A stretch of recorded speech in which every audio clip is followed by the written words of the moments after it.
Sábado, 30 de maio de 2026, também conhecido como Day After, de um dos momentos mais inesquecíveis, mais marcantes da história do tênis brasileiro.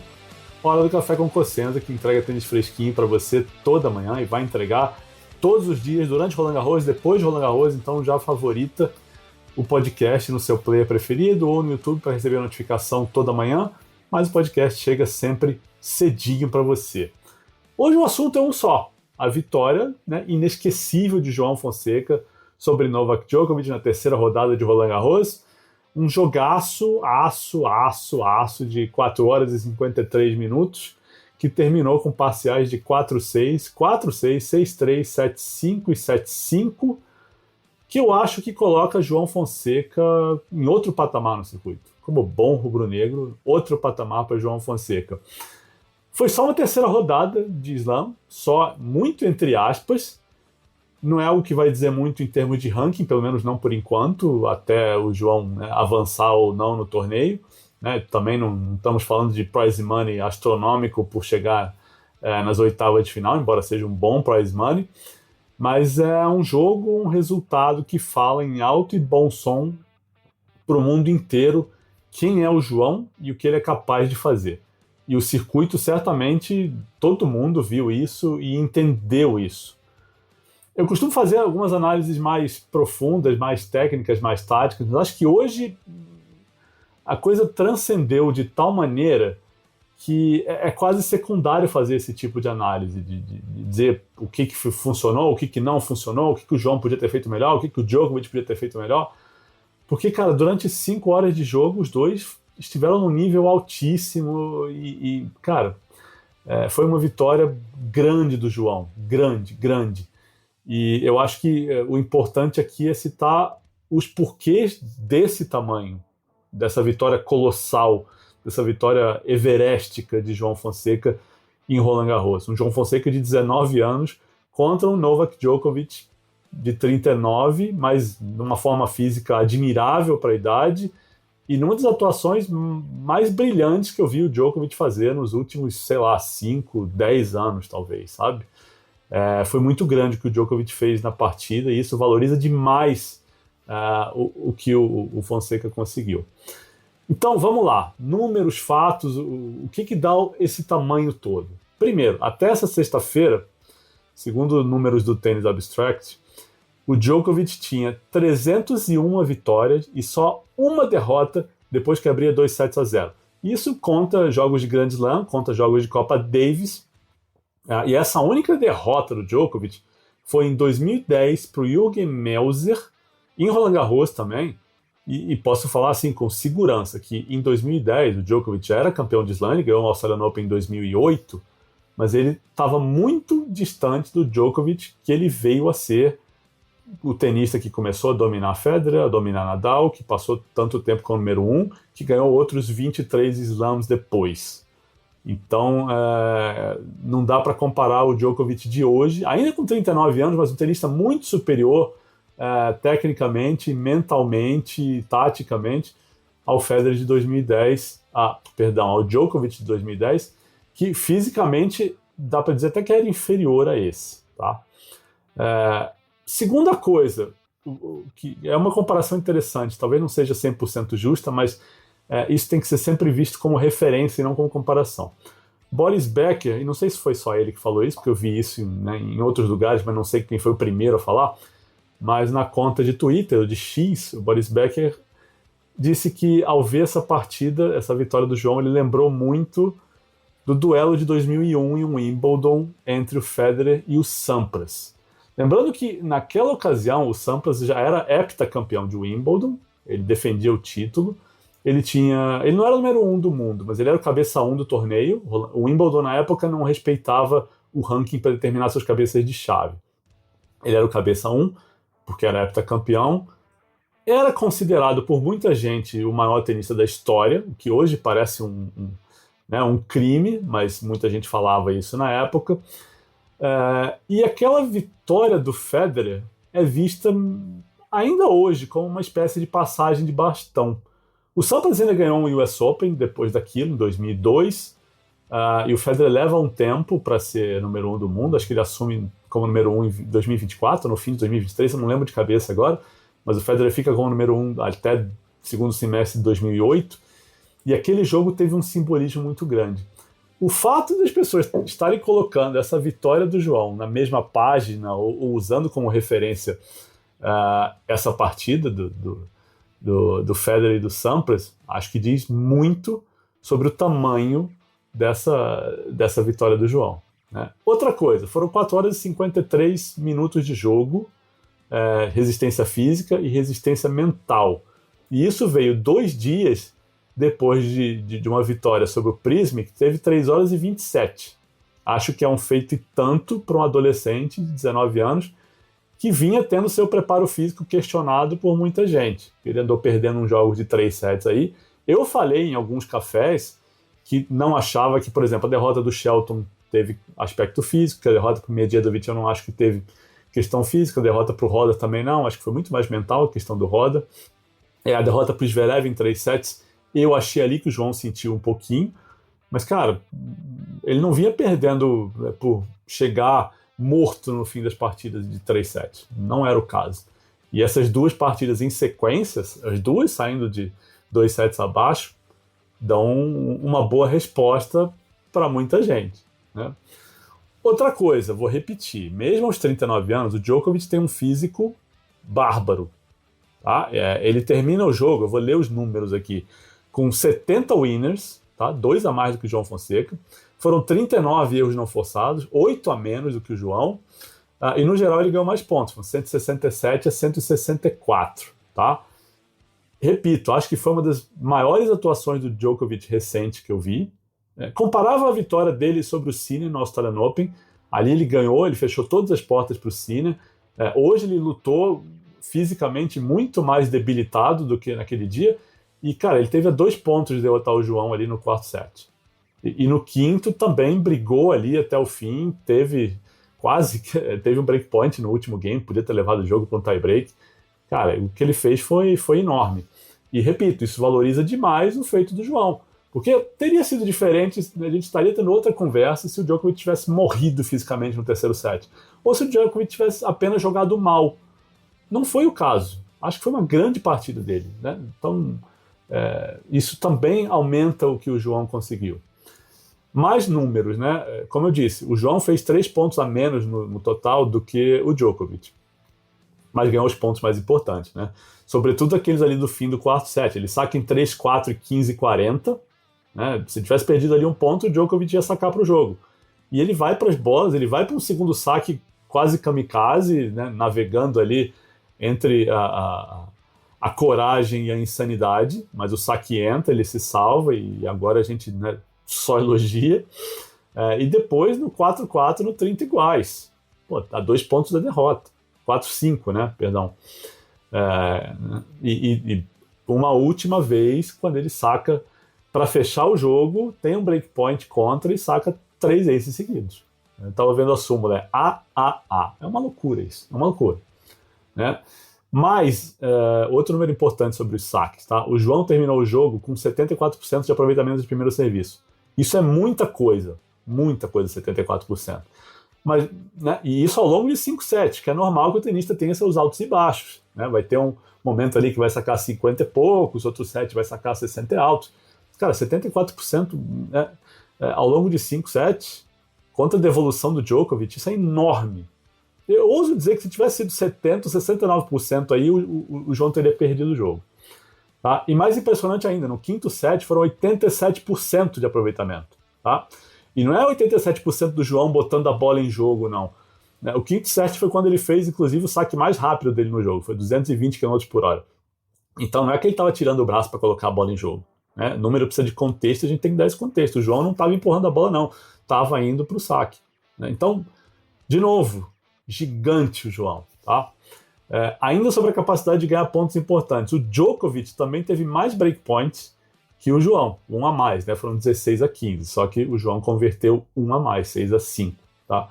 O Djokovic, inclusive, falou, né, que acha que a grande chance dele foi no final do 4º set, foi a melhor chance dele, mas ele fala na coletiva que o João tem que dar parabéns pro João, né? Ele foi para as bolas e, assim, foi uma atuação de tirar o chapéu. Foi a expressão que o Djokovic deu, né?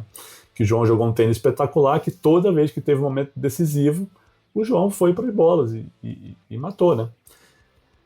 Então, assim, o que mais que a gente pode falar sobre esse jogo? Primeiro, o pacote Djokovic é pesado, tá? Eu falava mais cedo na live do UOL que os caras desse tamanho, tipo Djokovic, tipo Federer, tipo Nadal, eles têm uma aura. E aura virou a palavra da moda, né? Falar, farmar a aura e tal.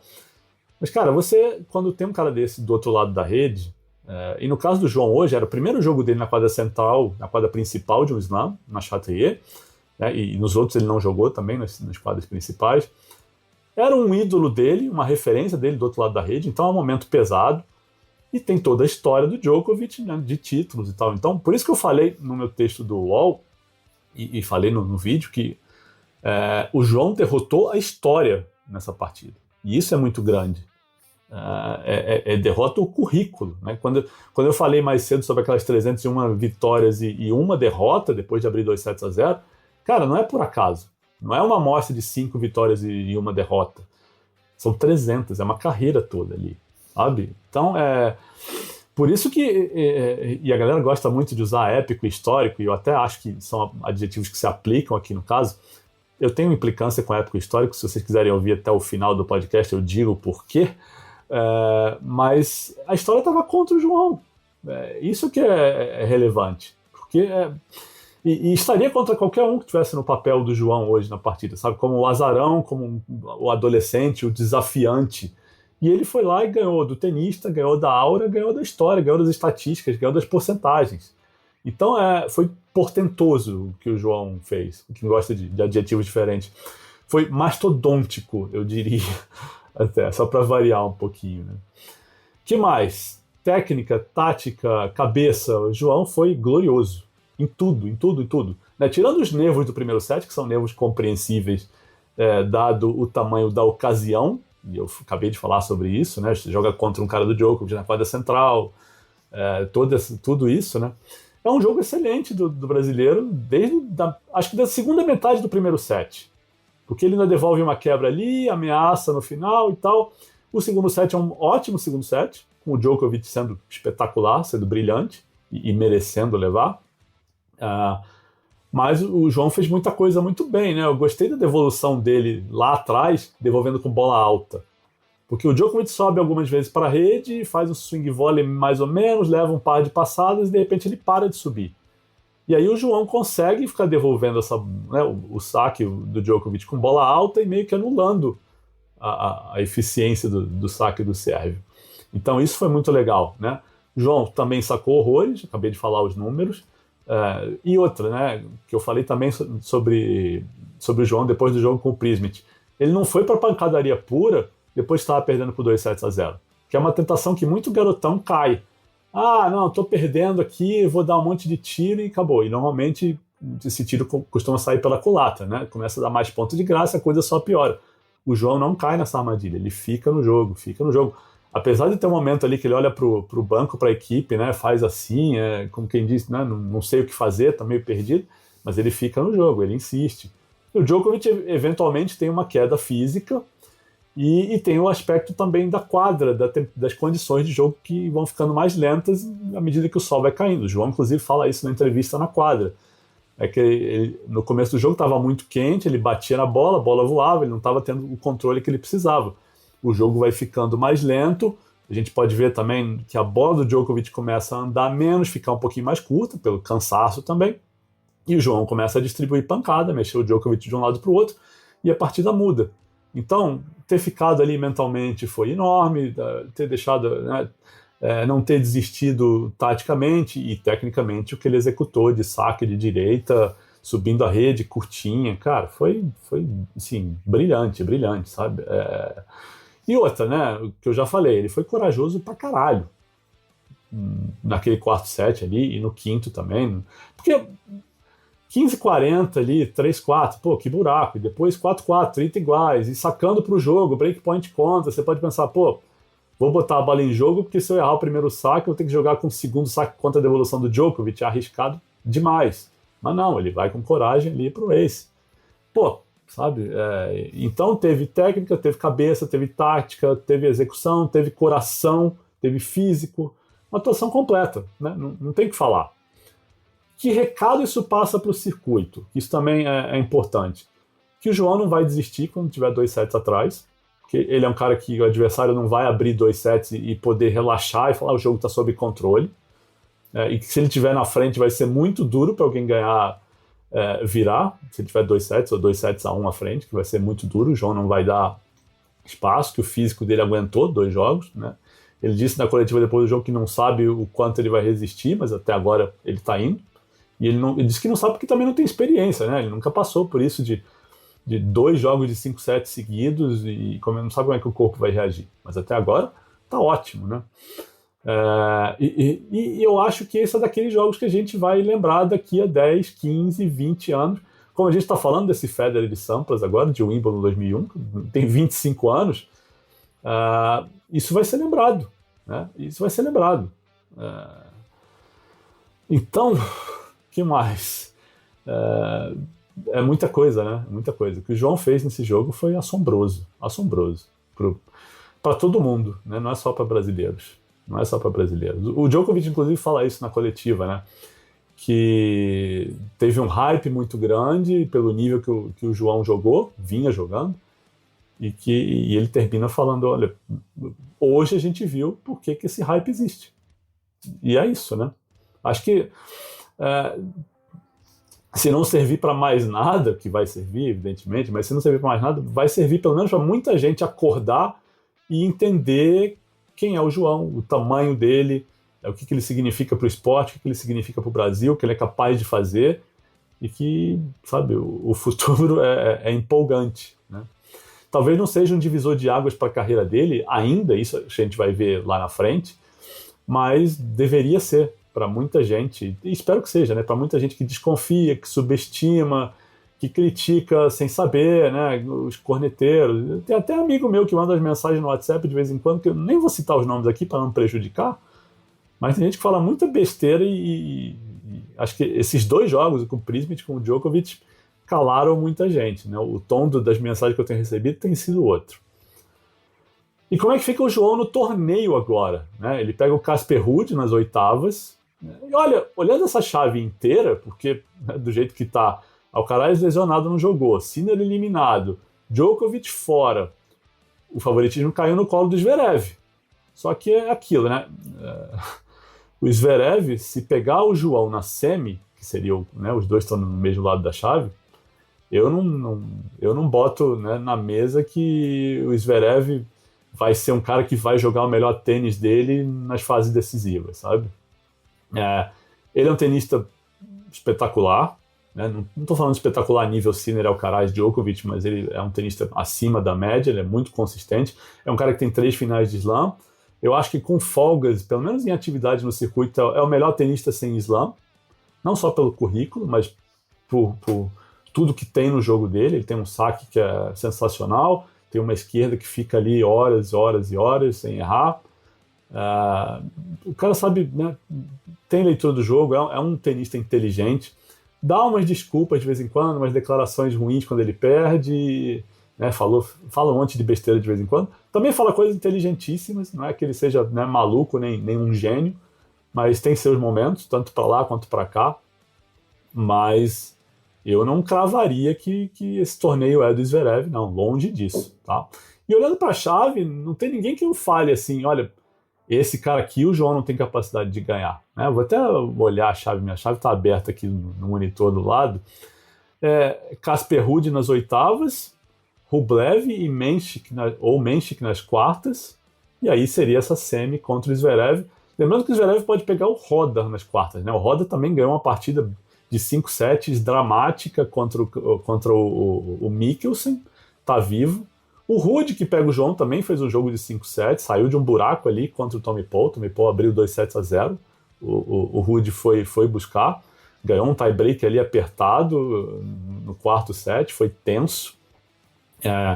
E viveu um drama no quinto, porque ele tinha uma quebra de vantagem, o Tommy Paul devolve essa quebra, e o Tommy Paul saca em 5-6, 40-0, era um ponto para levar para o tie-break, E o Ruud tem mérito em um ponto ali, o Tommy Paul erra 3, 4 bolas e perde 5 pontos seguidos e o Ruud fechou a partida.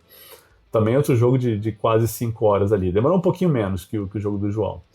Mas, cara, olha essa chave aí. E a outra metade da chave, então, nem se fala, porque não tem Cerúndulo, Landaluce, Berretini, Comessânia, Jaime Faria, Francis Tiafoe, Arnaldi, Colion, Ogier Aliassime, Nakashima, Kouamé, Tabilo, Coboli, Tien, Francisco Cerúndulo e Zachary Vaida. Um desses caras vai estar na final. Era imaginável isso um mês atrás, quando ainda havia possibilidade do Alcaraz estar no torneio, né? Ou 2 dias atrás, quando o Sinner estava na chave e quando abriu 6-3, 6-2 e 5-1 em cima do Juan Manuel Cerúndulo. Olha que loucura, cara.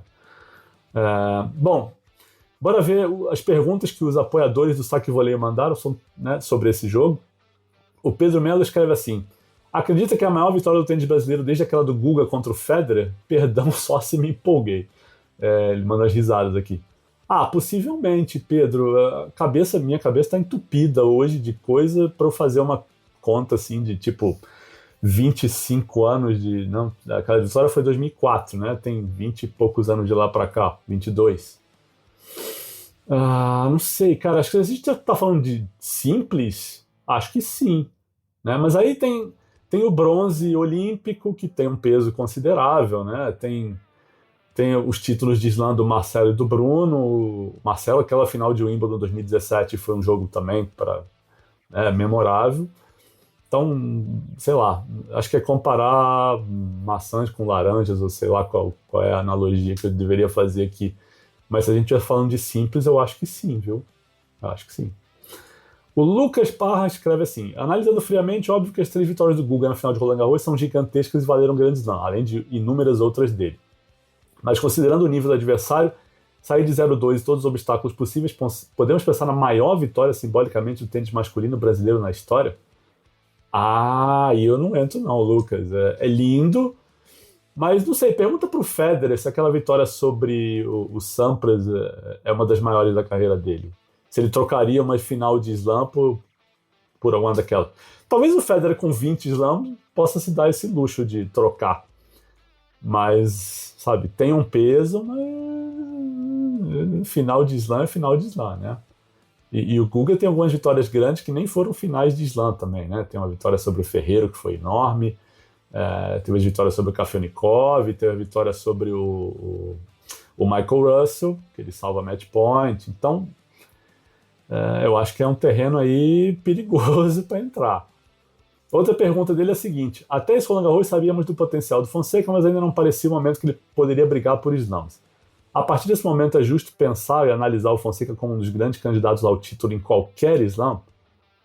Não sei se qualquer slam, pensando em Alcaraz e Sinner na chave, pensando em que o Wimbledon, o Djokovic vem forte, mas olhando para essa chave de Roland Garros, do jeito que ficou, dá para colocar ele no bolo sim, né? Nas casas de aposta ele já está ali entre os 5. Então dá para pensar em coisa grande, sim, né? Acho que ele está na briga, né? Eu vejo o João como favorito contra o Casper Ruud nas oitavas e contra quem quer que seja nas quartas, né? Óbvio que se ele estiver bem fisicamente. O Casper Ruud não me mostrou nada de espetacular nesse torneio para ser melhor que o João que jogou contra o Djokovic, né? A gente vai ver se o João fisicamente vai estar bem e como é que ele entra, né, em outro papel, em outra partida.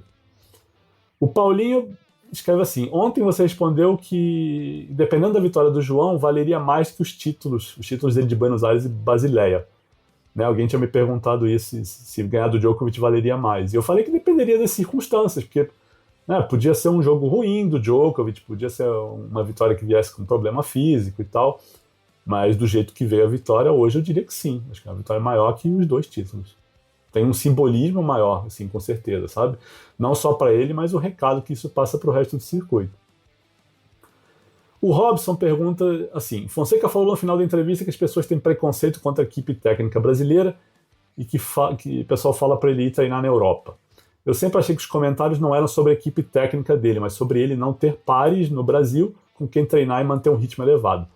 que você acha? São sobre equipe, sim. Eu mesmo recebo e leio nas minhas redes, e de amigos meus, inclusive. Tá? Não vou falar o nome do senhor Luiz, não vou falar o sobrenome dele, que 2 dias atrás estava cornetando o João, dizendo que ele não sabia jogar tênis, que ele não sabia construir ponto, que ele precisava de uma equipe mais experiente e tal, enfim. São comentários sobre a equipe. Tá? Então, e muita gente que fala disso nem sabe que na equipe do João tem o Martin Haidt, que foi um técnico campeão de slam com Gaston Gaudio e com o Martin Del Potro. Tá? Então, muita gente que fala nem tem essa informação, mas tem gente que tem essa informação e desconfia do Haidt. Então, pelo amor de Deus, né? O Lucas Parra escreve assim: e sobre o Djokovic, como encarar essa derrota numa chance de ouro, talvez a última, de vencer um slam? Então, aí tem um fator interessante. Deixa eu só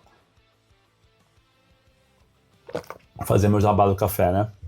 Não estou tomando café porque eu estou gravando tarde, é mate que eu estou tomando, mas fica o jabazinho da minha xícara aqui para vocês verem. Café com cocinhas. Sobre o Djokovic, eu acho que ele vai bem forte para o Wimbledon, Lucas. O que acontece? Fisicamente, ele resistiu bravamente a quase 5 horas de jogo. Né? Óbvio que ele não estava nas condições ideais a partir do quarto set.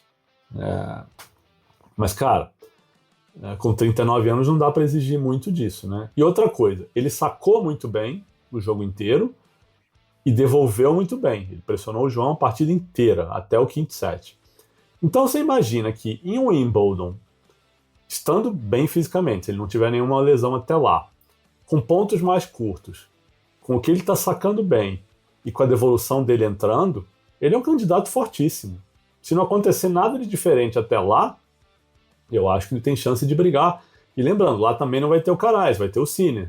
Né? Vamos ver onde o Djokovic vai estar no ranking, em que lugar ele vai entrar como cabeça de chave, se ele vai pegar esses caras em quartas de final, semifinal. Né? Mas eu acho que ele vai muito forte para o Wimbledon. Não diria que essa foi a última grande chance dele ganhar um slam. Talvez tenha sido a última grande chance dele ganhar Roland Garros, né? Por não ter o Sinner e o Alcaraz na chave, mas eu acho que ele vai forte para o Wimbledon. E em Wimbledon, eu não... Né? Em Wimbledon, em qualquer lugar do mundo, eu não duvido do Djokovic para nada, nem com 39, nem com 49 anos, nem com 59. Tá? Então, temperaturas mais amenas também, tem muita coisa que joga a favor dele ali.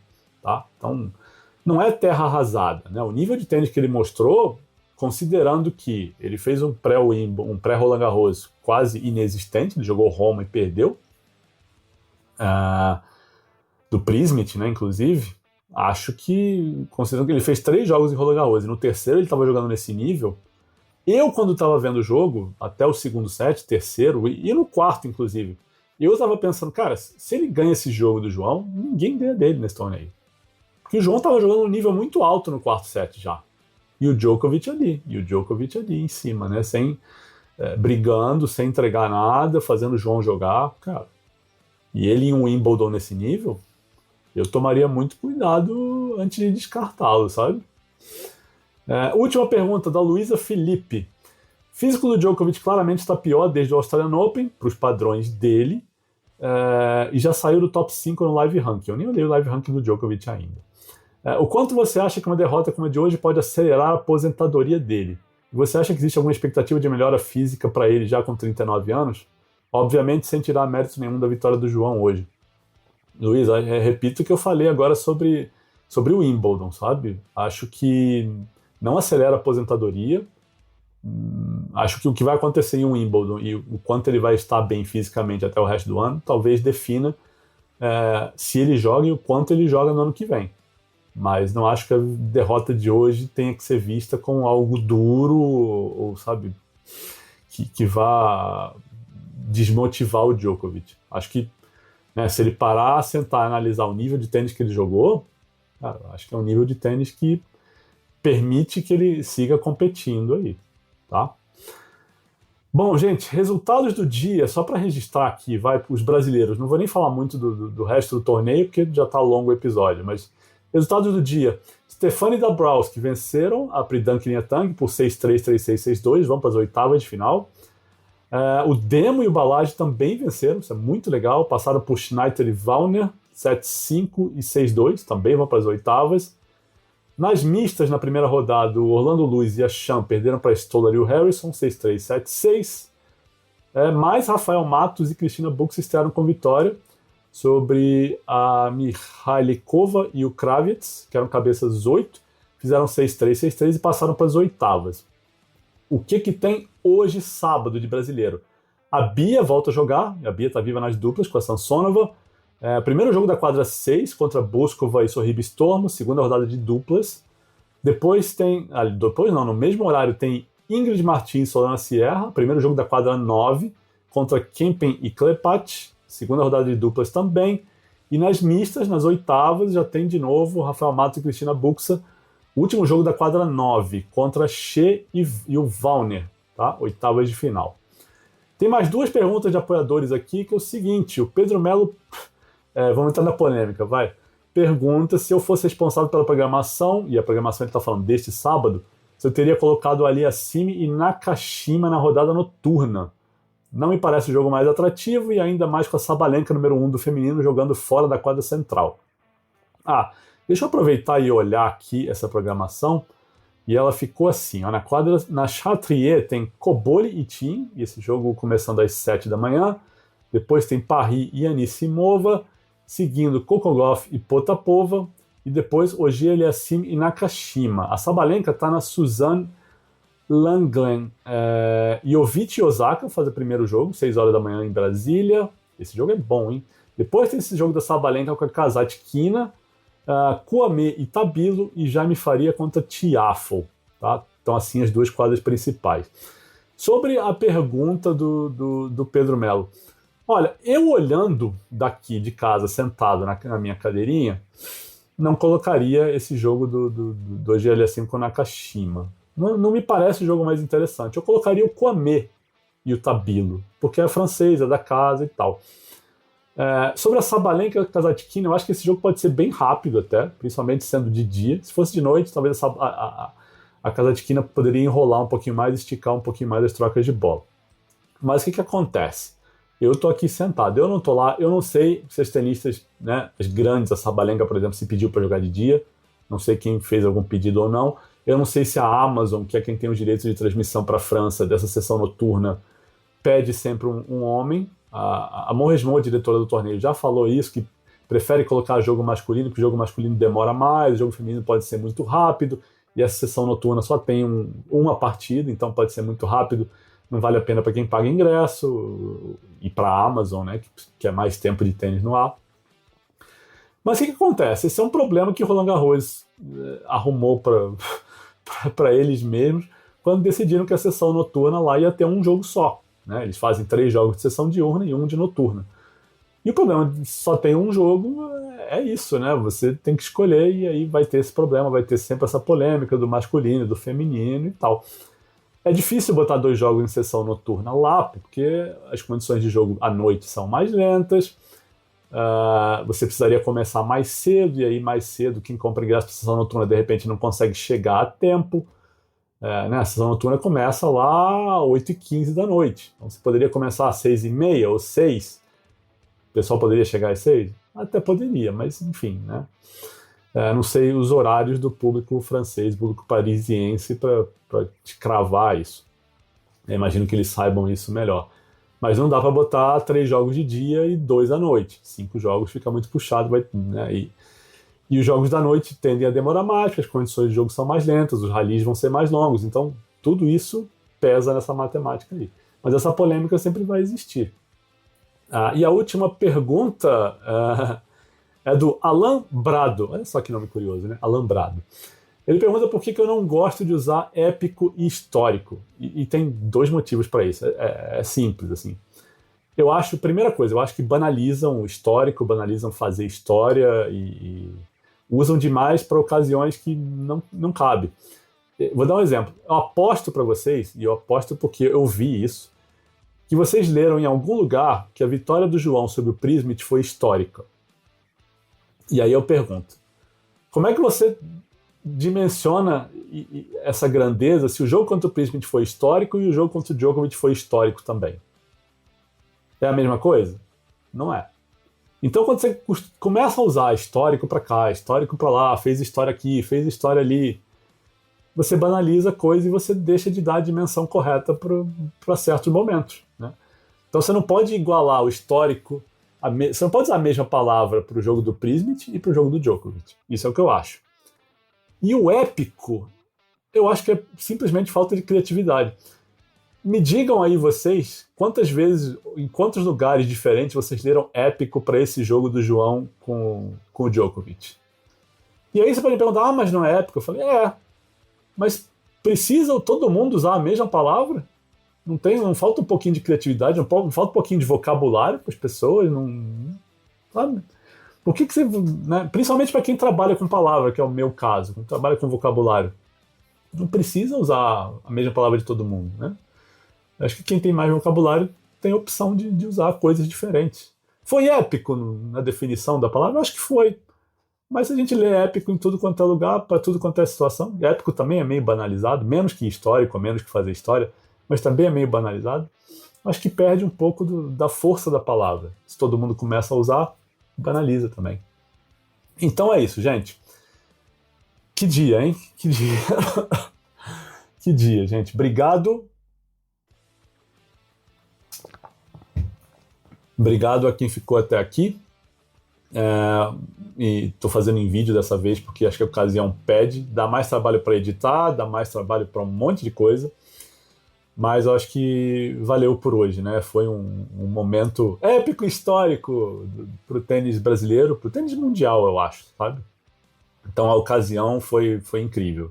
Como eu falei, um negócio gigante. O que o João fez foi everestico. Nesse nível, sabe? Escalar essa montanha do Djokovic 2-0 abaixo foi escalar a face norte. Então, gente, o podcast continua crescendo, mais assinantes a cada dia que passa, números aumentando, óbvio que João Fonseca vencendo ajuda, mas vem crescendo nos dias que o João não está jogando, que é muito legal também. Então, favoritem aí, comentem, avaliem, que isso ajuda o algoritmo a rodar. Obrigado para todo mundo que está vendo e fazendo a coisa acontecer. Beleza? Hoje eu fico por aqui. Um abraço e um ótimo sábado para todo mundo.